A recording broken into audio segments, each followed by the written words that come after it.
Hello again everyone, welcome back to the channel. This is Comic Kid here again, and today we will be reviewing the all-new Hasbro Marvel Legends Vulture.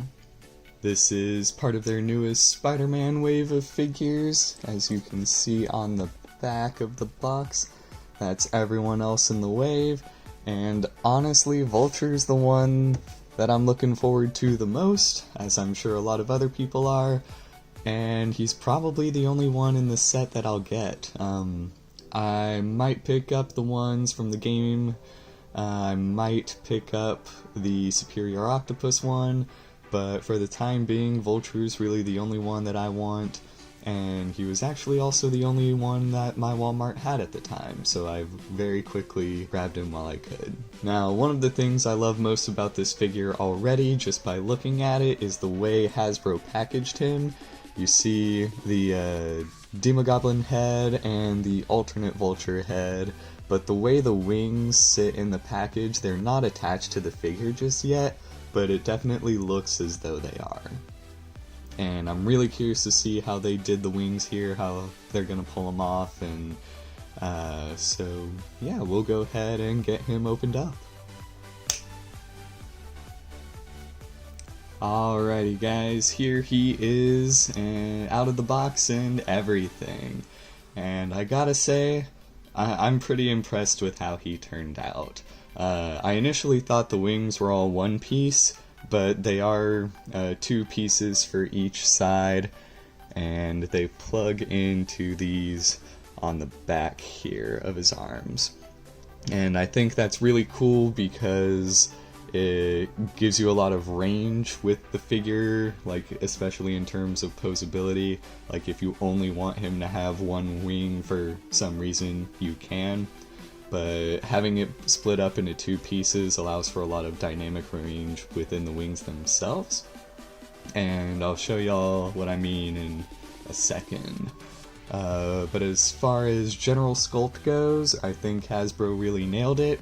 Because he's a little lanky, he does feel like he might break in certain areas, but again, Vulture is the kind of character you'd want to be a little lanky, and so comes with all the standard parts: Hasbro foot, double jointed knees, some really good hips there. Because he's so lanky, like, you get a lot of good up range there.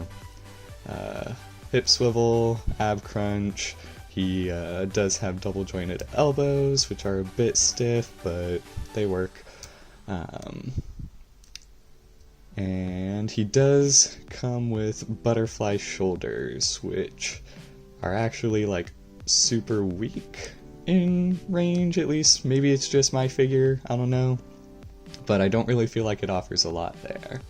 And then his head, again, has some pretty good range.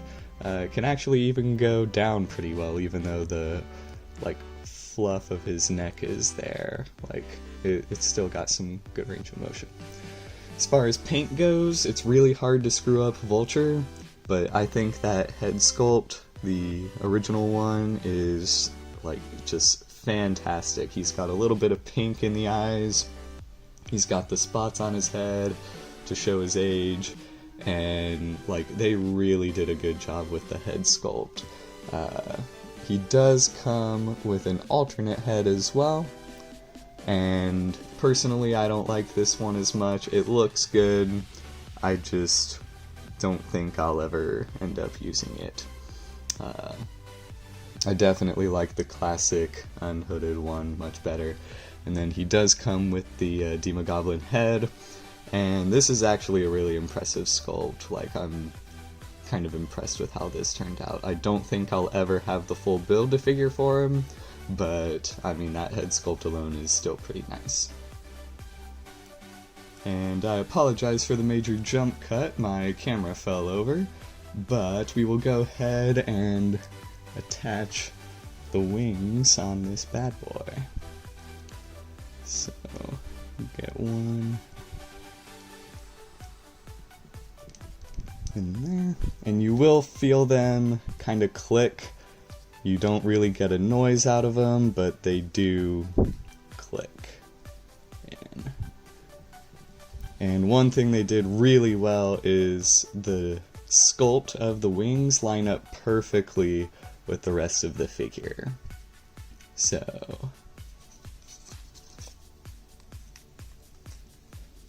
here he is. Now, the nice thing about the wings is that as you bend them up, the design kind of naturally just folds into itself. There is a way to still get like too much range of motion there, but I mean their options were limit the mobility and have his arm come all the way, or you could just kind of deal with half of it, half of the like arm joint range there, and I'm pleased with how they decided to do it. I still think you can get a lot on this alone, and it still looks just absolutely incredible. Yeah, I'm just very, very pleased with this figure overall. For those of you looking to finally have a complete, like, Sinister Six, like a comic book version, this will definitely be one you want to pick up. Everything about him is so sleek, and this is just a truly, truly great Vulture figure. In comparison to Hasbro's last one, which I believe was Ultimate Vulture, and I think he came in a 2-pack with another Spider-Man. I could be wrong, but he came with hard plastic wings that were about that big, and they had no range of motion whatsoever. They were removable, of course, but it was definitely like a more modern design for Vulture, and while it didn't look bad at all, don't get me wrong, I think this one just definitely blows it out of the water. Like, I'm truly, truly impressed with how they pulled this one off, and that is about everything we have for this guy today. Thank you guys so much for watching. Please feel free to click like and subscribe, and I will see you all again real soon.